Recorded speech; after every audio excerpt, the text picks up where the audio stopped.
देखें, जिसके पास भी आपकी जमीन का कब्जा है उसको कब्जा किसी भी हालत में वापस देना पड़ेगा। अगर ये जमीन आपकी है, आपके दादा की है या आपके परदादा की है, लेकिन आपके पास होना चाहिए इस जमीन का कागजात। ये जमीन का अगर आपके पास कागजात है, जमीन आपको वापस जरूर मिलेगा। अगर इस जमीन का आपके पास कागजात नहीं है तो आपका कानूनी तौर पर दावा जो है वो गलत साबित हो जाएगा। अब आप कहेंगे कि कागजात में त्रुटि है, सुधार की जरूरत है, तो पहले आप सुधार करेंगे तब तो दावा करेंगे। अगर आपका सुधार नहीं होगा तो आपका दावा नहीं होगा। तो सुधार करने का, मान लेते हैं किसी प्रकार की कोई भी त्रुटि हो गई है, आपका दस्तावेज में, डॉक्यूमेंट में जो नाम है वो नहीं चढ़ा है, तो पहला काम आपको इस दस्तावेज पर, इस डॉक्यूमेंट पर नाम चढ़वाना है। पहले आप इस पर अपना नाम जो है वो इस पर दर्ज करवाएंगे, उसके बाद किसी प्रकार का कोई भी एक्शन आप ले पाएंगे।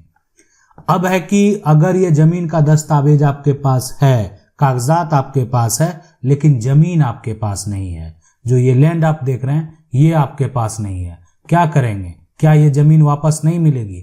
देखें, कोई इसको 50 साल से भी अगर उपयोग कर रहा होगा, जमीन वापस देनी होगी। अब मान लेते हैं कोई वर्चस्व दिखा के, उसका बैकग्राउंड सही नहीं है, या कोई बाहुबली टाइप का व्यक्ति है, कोई एक तरह से जबरन जो आपकी जमीन को कब्जा किए हुए है, तो इस केस में देखें आप सक्षम नहीं है कि उस प्लॉट को आसानी से खाली कर सकें। इसलिए सीधी सी बात है, आप आम लोग हैं, उस उपद्रव करने वाले लोग हैं नहीं।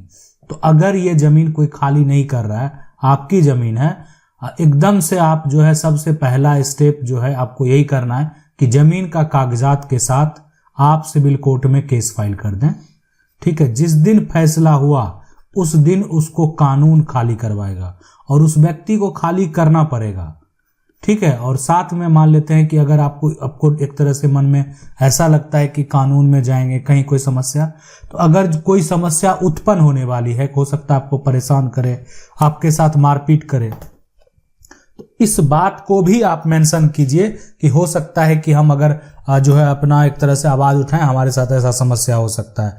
तो इस बात की शिकायत भी आप जो है अपने नजदीकी थाना को भी सूचित कर दें, है ना। जो एक तरह से जिला के एसपी या डीएसपी हैं उनको भी आप ये सूचना दे सकते हैं कि मेरे साथ ऐसा हो सकता है। इस प्रकार के मामले में ये होता है कि अपना एक तरह से पहले ही आपने स्पष्ट कर दिया कि अगर मेरे साथ किसी प्रकार की कोई भी अप्रिय घटना घटती है तो उसका जिम्मेदारी जो है वो किसी और के पास है। सवाल है कि मेरे दादा परदादा की जमीन है, मेरे पास जमीन नहीं है, कोई पैसा भी नहीं दे रहा है और मेरे चाचा भी नहीं दे रहे हैं, और वो जमीन कोई और जोत रहा है, उस जमीन को अपने नाम कैसे करें? सीधी सी बात है।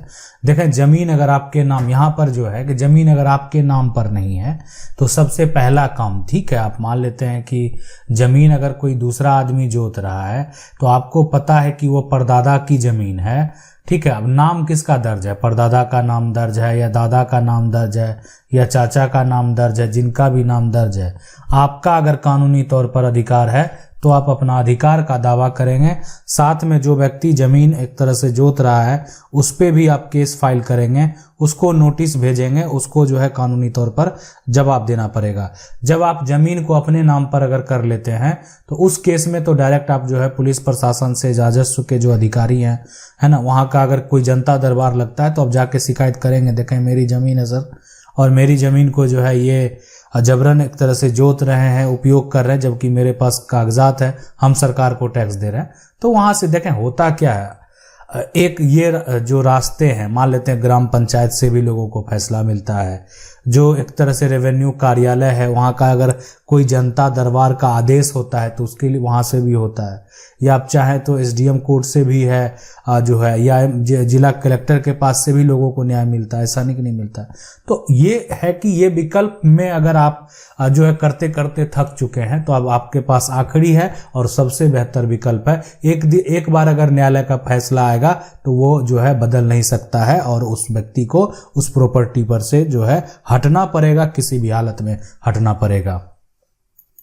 अगला सवाल है, जमीन जो है पिता के नाम से, सर कह रहे हैं कि मेरे पिताजी एक तरह से जो है डेथ हो गया है, मेरे चाचा के पास एक जमीन है जो मेरे पिताजी का नाम भी है है ना, पूरा कागज उनके पास है। तो देखें, अगर मान लेते हैं पिताजी का अगर देहांत हो गया, पिता का देहांत हो गया, अब उस केस में क्या होता है कि अगर आपका पिताजी का नाम है उस जमीन पर, तो आप अपने नाम पर उसको जो है ट्रांसफर करा सकते हैं, कानूनी तौर पर जो आप अपने नाम पर उसको ट्रांसफर करवा सकते हैं। इसलिए इसमें आपको क्या, पिता का मान लेते हैं एक मृत्यु प्रमाण पत्र आपको बनवाना पड़ेगा, ताकि अब चाचा कागज नहीं दे रहे हैं मान लेते हैं, तो वो कागज का नकल भी निकलता है, नहीं अगर देना चाहेंगे मान लेते हैं, तो ऐसा नहीं है, कानूनी तौर पर आप नकल नहीं निकाल सकते हैं, आपको कानूनी तौर पर नकल मिलेगा, आप नकल निकाल करके जो आप एक्शन ले सकते हैं। इसलिए कि जो डॉक्यूमेंट में मान लेते हैं आपका पिता का नाम है, कानूनी तौर पर आपका जितनी भी प्रॉपर्टी है उस पर कानूनी तौर पर आपका अधिकार होगा, उसको कोई भी अगर चाहेगा इधर उधर नहीं कर सकता है, किसी भी हालत में नहीं कर सकता है। अगर पिता की वो प्रॉपर्टी है तो आपको जो है हक मिलेगा, तो मांग सकते हैं। अगर मान लेते हैं चाचा के पास कागज है तो चाचा से मांग सकते हैं, नहीं मिलेगा तो आप कानूनी तौर पर देखें पता करेंगे तो उसका नकल निकालने का प्रयास करेंगे। जो अगल बगल के लोग हैं, आसपास के लोग जानते होंगे कि आखिर कौन सा प्लॉट है। कहने का मतलब कुछ लोगों को, जो आसपास के लोग हैं, जो पड़ोसी होते हैं, अगल बगल के समाज के लोग हैं, तो उनको पता होता है कि आपकी कौन सी ज़मीन है, उसमें क्या है नहीं है, या जहाँ भी है एक पूरा सा प्लॉट नंबर से आप उसका रिकॉर्ड निकाल सकते हैं और उसका पूरा डिटेल जो है वो पता कर सकते हैं। डिटेल निकालने के बाद अब आपका पापा का नाम अगर मिलेगा तो फिर आप अपने नाम पर ट्रांसफ़र कराने के लिए जो प्रॉपर्टी ट्रांसफ़र करने का प्रक्रिया है, आप अगर नहीं देखें तो आप जाइए प्लेलिस्ट में, आप जाएंगे वहाँ पर जो है एक तरह से हाउ टू जो है वहाँ पर हम बताए हुए हैं सारा, उस प्लेलिस्ट में अगर आप जाएंगे तो जितना भी ट्रांसफ़र करने का तरीका है वो हम बताए हुए हैं कि आखिर वो पिता के नाम है, माता के नाम है, जो भी ट्रांसफ़र करने के जो लीगल वे हैं वो सारे कुछ बताए हुए हैं। अब देखें, ज़मीन का अगर प्लॉट नंबर की बात करें, यदि केवल प्लॉट नंबर मालूम है तो उस ज़मीन का मेरे पास कागज़ नहीं है तो उसका कागज़ कैसे निकालें। ठीक है, तो अब देखें क्या होता है कि मान लेते हैं ये जो आप देख रहे हैं कि ज़मीन है और इस ज़मीन का जो प्लॉट नंबर मान लेते हैं कि 1 2 3 नाम का एक प्लॉट नंबर है। अब ज़मीन का मान लेते हैं कोई भी कागज़ नहीं है आपके पास। ठीक है, तो कागज़ क्या, सबसे पहला तो मान लेते हैं जिस राज्य से आप बिलोंग करते हैं, है ना, वो राज्य मान लेते हैं उत्तर प्रदेश हो, बिहार हो, झारखंड हो, मध्य प्रदेश हो, वेस्ट बंगाल हो, तो जहाँ से भी आप अगर बिलोंग करते हैं तो वहाँ पर हर राज्य में लगभग अब जो है ऑनलाइन पोर्टल पे ज़मीन को जो है यहाँ पर एक तरह से दे दिया गया है।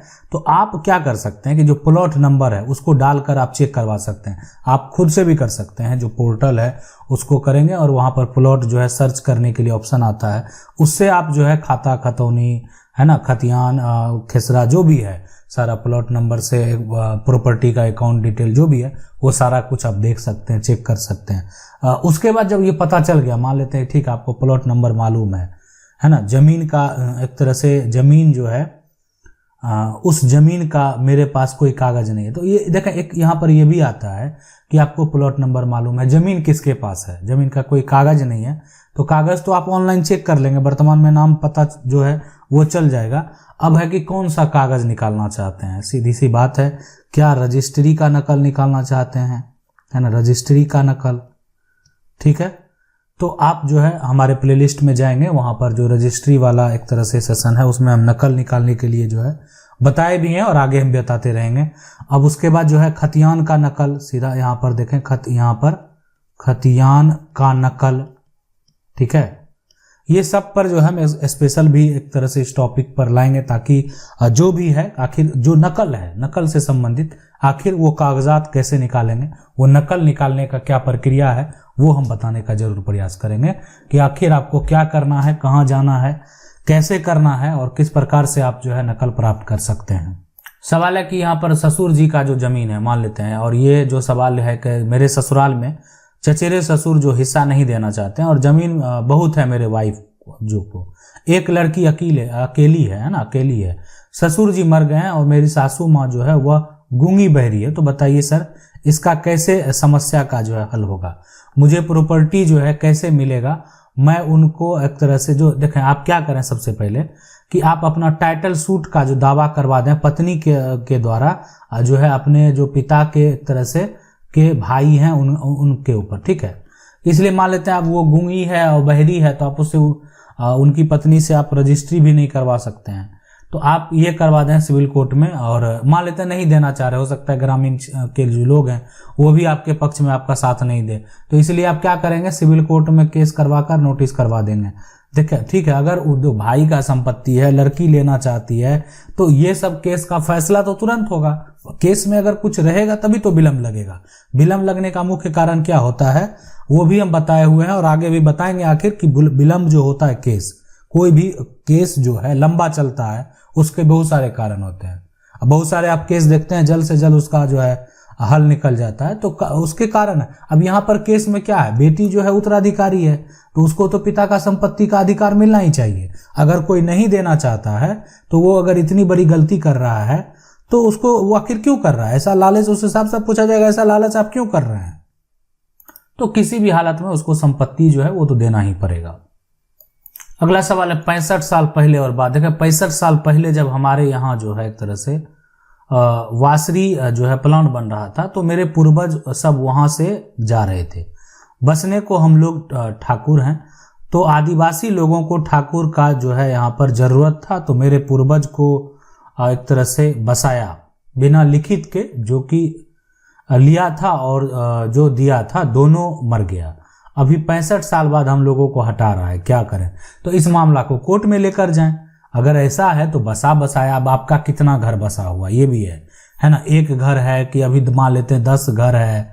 अब अगर हटने को बोल रहा है या देखें हम लोगों को हटा रहा है, तो आप जो है इसको लेकर आप जो है कोर्ट में आप एक वकील से संपर्क करें, ठीक है। आप जो है जो नजदीकी आपके वकील हैं उनसे संपर्क करें और जो भी मामला उसको स्पष्ट करें।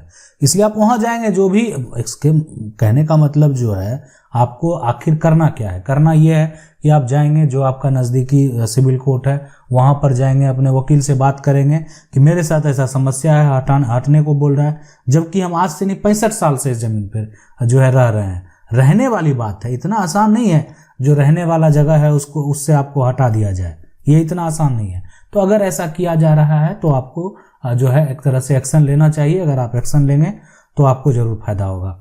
आशा करते हैं वीडियो अच्छा लगा होगा। वीडियो को लाइक जरूर कर दें। चैनल को अगर पहली बार देख रहे हैं सब्सक्राइब करके जो बेल आइकन है उसको जरूर दबा लें। मिलते हैं अगले वीडियो में, तब तक के लिए जय हिंद।